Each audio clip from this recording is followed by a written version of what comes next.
Halo guys, selamat datang kembali kalian di channel IPL. Bagaimana kabar kalian semua? Semoga dalam keadaan sehat selalu dan diberi kelancaran dalam segala aktivitasnya. Masih bersama saya El yang akan menjelaskan alur filmnya. Film yang akan kita bahas kali ini berjudul Fighter in the Wind yang dirilis pada tahun 2004. Film ini diangkat dari kisah nyata yang menceritakan tentang kisah hidup seorang petarung paling kuat di Jepang, sekaligus seorang yang menciptakan bela diri full konteks karate atau tangan kosong pertama kali di dunia.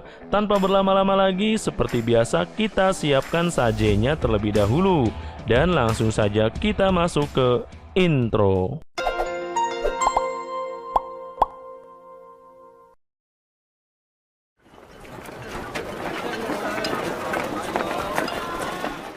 Berlatar belakang pada tahun 1939 di Seoul, Korea Selatan.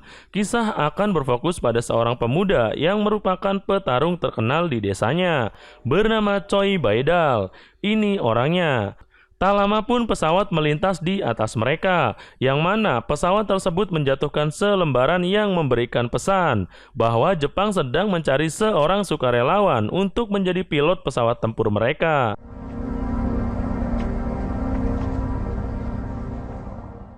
Singkat cerita, Choi pun berangkat ke Jepang dan menjadi sukarelawan selama bertahun-tahun.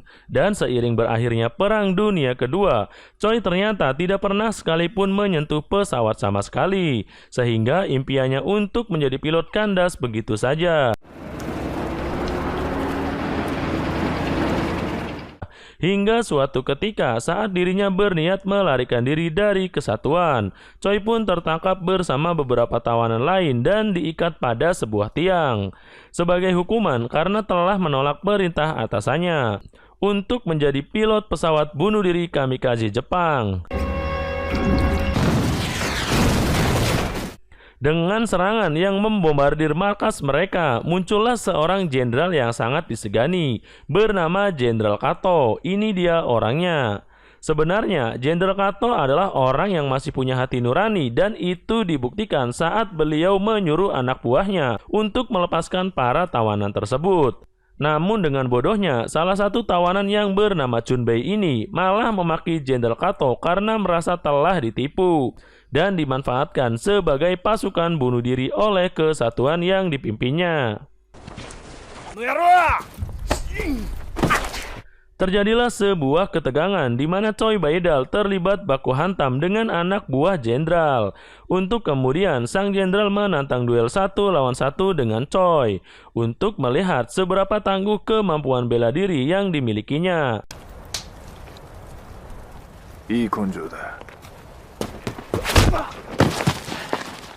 Namun dengan prestasinya sebagai petarung paling jago di kampung, Choi Baedal pun harus menerima kekalahan tak kalah sang jenderal menghajarnya habis-habisan. Sehingga sudah jelas bahwa Choi memiliki kemampuan bela diri jauh di bawah sang jenderal Kato ini. Setelah perang berakhir, Choi pun tidak kembali ke Korea, melainkan tetap berada di Jepang dengan membantu Chunbei dalam bisnis kecil-kecilnya, yaitu sebuah bisnis alat judi yang bernama pachinko, yang semacam permainan pinball di komputer. Dengan pendapatan yang tidak terlalu besar dan keberkahan yang tidak terlalu meyakinkan, bisnis Chunbei ini pun ternyata tidak berjalan mulus tak kala ada sekelompok yakuza yang menghancurkan alat pachinko tersebut. Tapi tiba-tiba,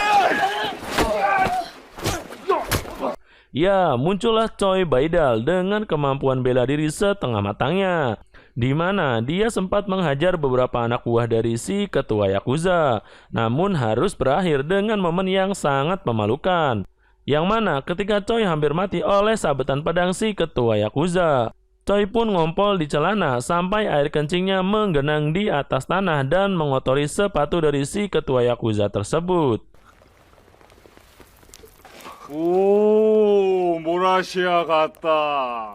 Faktanya, Choi Baedal telah kehilangan keberaniannya saat dirinya dikalahkan oleh Jenderal Kato dalam pertarungan yang kita lihat tadi, dan merasa bahwa dirinya tidak lebih dari hanya seorang pecundang. Dan itu dibuktikan saat Choi dengan sukarela menjilat air kencingnya sendiri pada sepatu si ketua Yakuza sebagai permohonan maaf karena telah berani menantang kelompok Yakuza tersebut.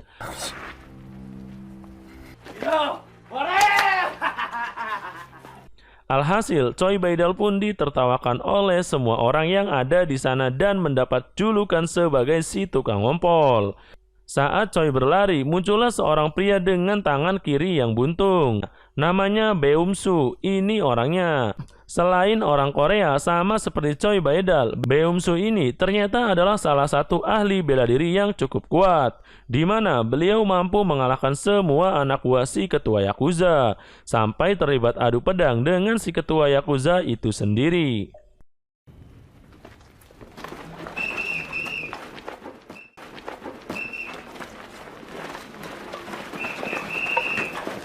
Terkesima melihat kemampuan bela diri Master Su, Choi pun meminta beliau untuk menjadikan murid dan meski tidak digubris, Choi pun tetap berlutut siang dan malam sampai beliau mau menerimanya.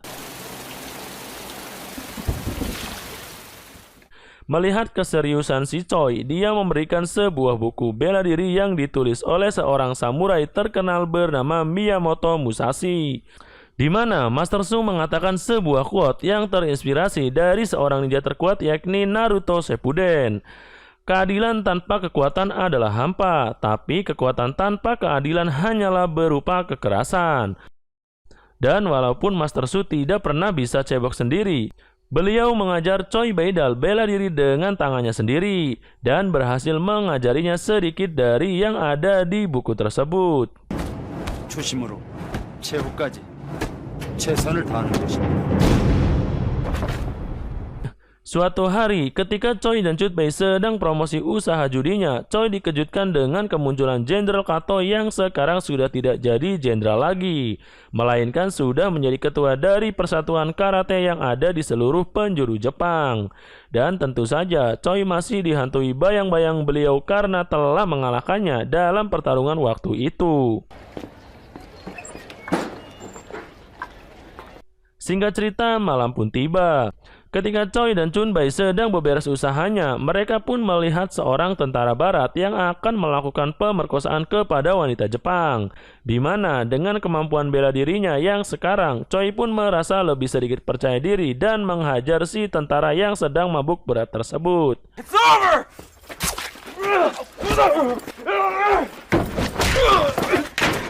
Holy fuck, James, are you okay? Setelah kejadian itu, Choi pun merasa jumawa dan menganggap dirinya sudah kuat sekarang. Untuk kemudian dia lebih sering hajar tentara-tentara barat yang kebetulan sedang mabuk. Di mana hal itu membuatnya menjadi pahlawan sekaligus buronan bagi orang yang tidak suka dengannya.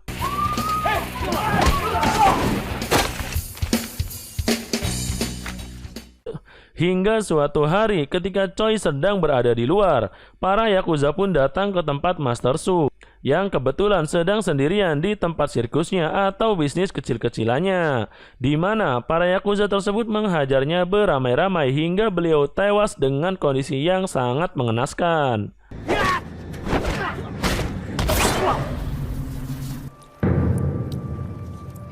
Atas peristiwa tersebut, Choi pun merekrut warga Korea lain untuk menyerang para Yakuza, di mana mereka terlibat tawuran ala anak STM yang justru harus berakhir dengan kekalahan yang mengakibatkan banyak korban jiwa berjatuhan.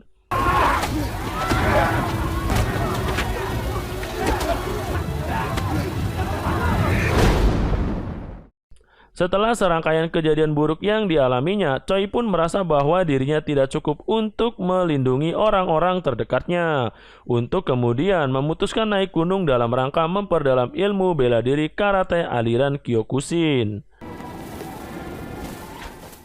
Dengan tekad yang sangat kuat, Choi Baidal pun melatih ketahanan tubuhnya dengan berlatih tepat di tengah cuaca dingin yang sangat ekstrim. Dimulai dengan percobaan memecahkan sebuah batu yang tentu saja itu nampak mustahil. Kemudian memukul kayu dengan tangan yang diikat karet. Lalu dilanjutkan dengan serangkaian latihan ekstrim lainnya untuk menembus batas kemampuan manusia normal pada umumnya.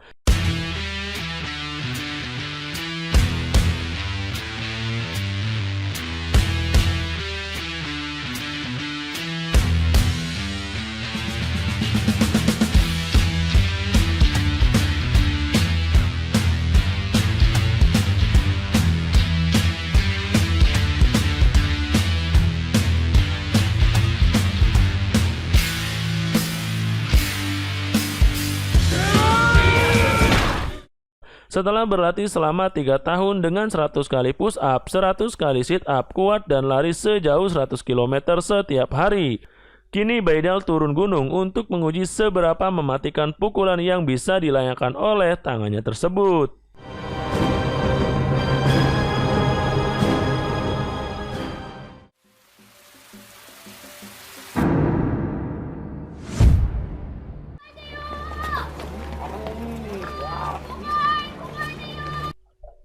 Dengan popularitasnya karena telah mengalahkan dan menutup semua dojo bela diri di Jepang, membuat salah satu anak buah Jenderal Kato muak dan memutuskan mengambil tindakan sendiri tanpa perintah dari Kato. Si anak buah Kato itu mendatangi Choi Baidal dan berniat untuk membunuhnya. Terjadi pertarungan tak seimbang ketika Choi Baidal harus melawan sebuah pedang dengan tangan kosong, di mana saat tangannya terluka dan bahunya ditusuk, Choi Baidal pun melayangkan sebuah pukulan biasa yang membuat si anak buah Jenderal Kato meninggal dengan posisi berlutut.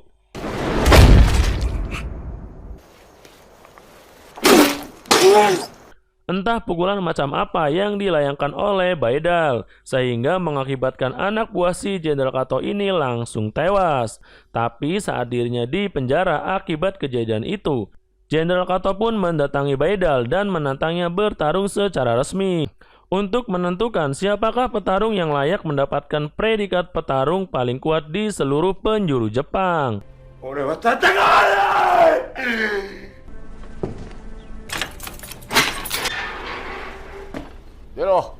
Merasa bersalah karena telah membunuh seseorang, Baidal pun mendatangi keluarga si anak buah Jenderal Kato, yang mana akibat perbuatannya kini istri almarhum menjadi seorang janda beranak satu.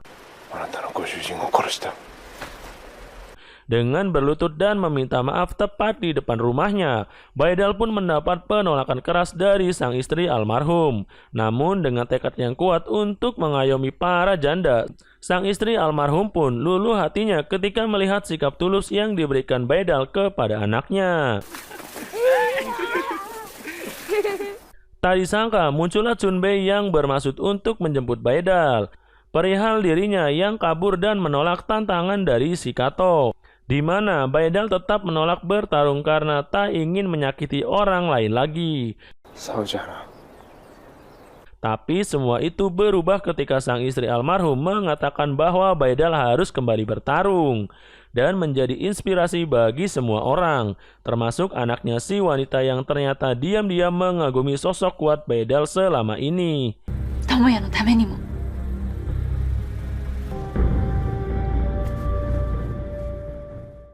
Dengan semangat yang diberikan Balastri, Baidal pun berangkat menuju lokasi yang telah ditentukan, di mana di situ sudah ada si Kato bersama puluhan murid-murid bela dirinya. Satu persatu anak buah Kato dikalahkan dengan rentetan pukulan biasa yang dilayangkan oleh Baidal, hingga Kato cukup wirang dibuatnya.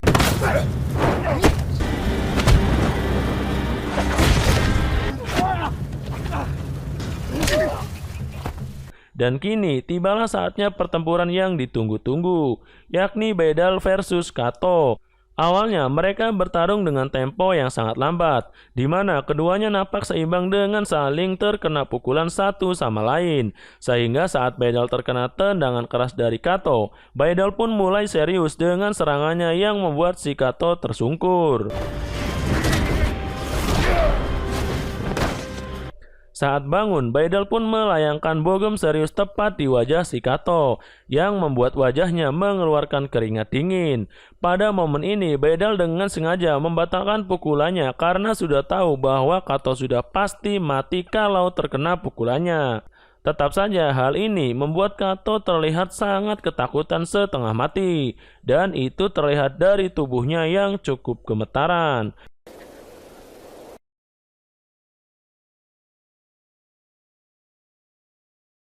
Pada akhirnya, Kato pun mengakui kekalahannya dari Baidal, di mana sikap sportif yang dimilikinya patut kita contoh sebagai suatu sikap terhormat bagi seorang pria sejati. Setelah menjadi orang paling kuat di Jepang karena tak ada lagi yang sanggup bertarung dengannya, Baidal pun mencoba tantangan baru dengan bertarung melawan seekor banteng dan berhasil mematahkan salah satu tanduknya. Sehingga momen itu menjadi sangat viral di seluruh penjuru dunia dan film pun berakhir.